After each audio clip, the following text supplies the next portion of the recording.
Welcome to the Quilting Bee.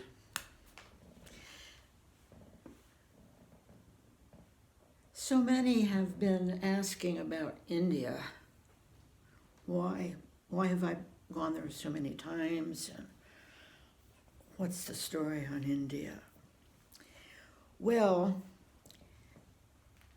I had been traveling for maybe 10 years before I ever went to India. I wanted to go desperately, but I only wanted to go a certain way. I wanted it to be a profound experience. I wanted it to be like The Razor's Edge. I read The Razor's Edge when I was in high school and fell in love with it. And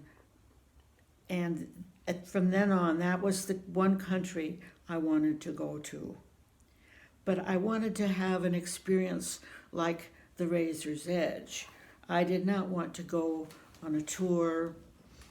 I did not want to have it be superficial. I wanted it to be a deep experience. So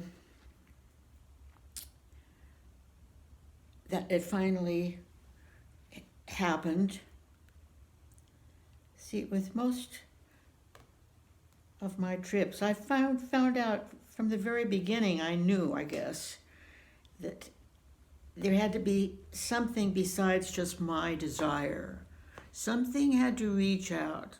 It's that Joseph Campbell call again. Something had to reach out and say, you have to go to Burma. And all of my trips, except one, were all taken that way. So the plan was, I had a friend who wanted me to go up to a place up in the Himalayas to meet his guru.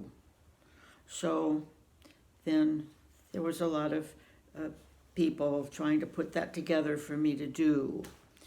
Alone, of course. That's always alone. So, all right, I was arriving in Delhi. It was midnight. I didn't have anybody meeting me. I had no reservations. I didn't know where I was going to go. I was going on trust, and but there were all kinds of possible things that could happen, like what would I do with the lepers? I was not programmed for any kind of easy experience when I got off the plane. So it was about midnight, and we landed. And at that time, there weren't these walkways. You had to get out of the door, climb down the steps, and stand on the ground and walk over to the airport. So I had my bags, and I went down the stairs. And I stepped on the ground, and this something just filled me. It was like when you hear people talk about what it's like taking drugs or shooting up or those kind of things, that's what it was. Now, I was not programmed for that kind of an experience particularly. And all I felt was, I'm home. I'm from here. This is my home. And every time I go, I've been many times, every time I go, it's the same thing. when I enter into the airport, I just can't keep the grin off my face. I'm so happy. I know people must think this woman is crazy.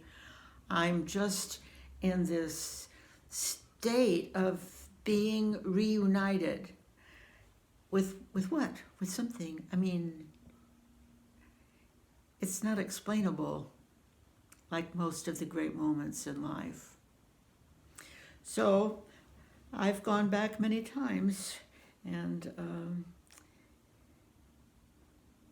I may not be able to do that anymore. So I'll have to start looking at my journals and old pictures. So, have I ever made clothing from quilt pieces? I think you've got it backwards. I make quilts from clothing. Well, these pieces, yeah, I guess the pieces that I've used to make leftovers quilt, I could put those together and make an outfit of some sort. Maybe someday I'll do that. And also, Harpsy8 is also asking, would I ever put my knowledge on DVDs for students to study? Well, I'm not sure that would work, but I just checked my page, my YouTube page, and as of today, 212,000 people have looked at my video on sight reading. And I made a few other videos too about music. So I'm not even sure we need DVDs. And Marilyn, you want to know about the frame I'm using? It's a 3-pole frame. So what happens is the top and the batting are attached to this pole and this back pole. The bottom, the back of the quilt is attached here also underneath those two and attached to the middle pole. That means as you're unrolling them, rolling this side up, unrolling those two, it allows for slippage for the backing, so that you can just always keep that even. You don't have to baste then. So I'm working this direction. So I'm headed there, right?